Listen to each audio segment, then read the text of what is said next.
అదరగొట్టే కారం రంగు రుచి ఆచి కారం పొడి. మెడికల్ కాలేజీల ప్రైవేటీకరణ నిర్ణయాన్ని వెనక్కి తీసుకోవాలని వైసీపీ డిమాండ్ చేస్తోంది. కోటి సంతకాల సేకరణ పూర్తి చేసింది విద్య, వైద్యం ప్రభుత్వ రంగంలోనే ఉండాలి అంటున్నారు వైసీపీ నేతలు.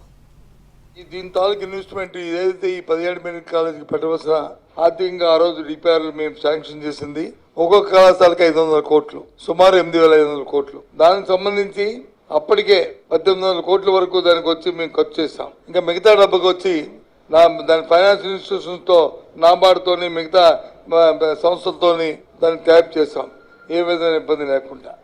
ప్రజా ఆరోగ్యానికి సంబంధించి 8,500 కోట్లని రాబోయే 2-3 సంవత్సరాల్లో పెట్టలేమంటున్న ఈ ప్రభుత్వాన్ని ఏమన్నా ఆలోచించేయండి. మరి ఏం చేశారు? 2,50,000 కోట్లు శాశ్వతాన్ని విడుదల చేయమండి.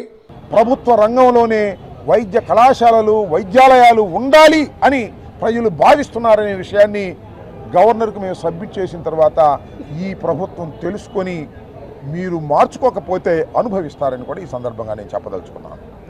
అంతేకాదు, ఒకవేళ ఎవరైనా ప్రైవేటు పరం చేయటానికి ముఖ్యమంత్రి నిర్ణయించుకుంటే ఎవరైనా సుబ్బారావో, పుల్లయ్యో, ఇంకోడో వ్యాపారవేత్తడు కొన్నారా మళ్ళీ వచ్చేది మా ప్రభుత్వమే 3.5 సంవత్సరాల తర్వాత. మొత్తం వెనక్కి తీసుకుంటాం. ఖచ్చితంగా ఇది ప్రభుత్వ రంగంలోనే కలవాలి, ప్రభుత్వ రంగంలోనే జరగాలి. ప్రభుత్వ రంగంలో జరిగితే మాత్రమే పేద ప్రజలకు సహాయం, వైద్య సహాయం అందుతుంది. వైఎస్ఆర్ కాంగ్రెస్ పార్టీ ఆధ్వర్యంలో మన జగన్మోహన్ రెడ్డి గారి నాయకత్వంలో వైద్య విద్య పేదలకు అందుబాటులో ఉండాలి కాబట్టి దీన్ని ప్రైవేటైజ్ చేయకూడదు, ప్రైవేట్ వ్యక్తులకు ఇవ్వకూడదు అని చెప్పి గత 2 నెలలకు ముందే నాంది పలికాం. అది ధర్మల ఈరోజు పూర్తయి మనం ప్రతి నియోజకవర్గం నుంచి కూడా అయితే దస్తూరీలు చేశారో, సంతకాలు పెట్టారో అవన్నీ కూడా తీసుకెళ్ళి అక్కడ అప్పచెప్పే కార్యక్రమం చేస్తా ఉన్నాం. దుర్మార్గమైనటువంటి ఆలోచనని విరమించుకోవాలని చెప్పి కూటమిలో ఉన్నటువంటి చంద్రబాబు నాయుడికి, పవన్ కళ్యాణ్కి ఇద్దరికి కూడా విజ్ఞప్తి చేస్తున్నాను.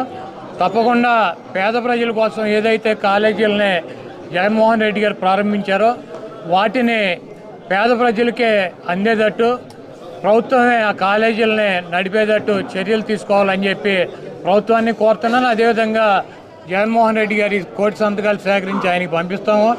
ఆయన గవర్నర్కి అందిస్తారు. పైన ఉన్నటువంటి కేంద్ర ప్రభుత్వం కూడా ఈ ప్రభుత్వానికి మద్దతు ఇస్తుంది కాబట్టి వాళ్ళు కూడా జోక్యం చేసుకుని ఈ కార్యక్రమాన్ని ఇక్కడతో ఫుల్ స్టాప్ పెట్టాలని చెప్పి నేను కోరుకుంటున్నాను.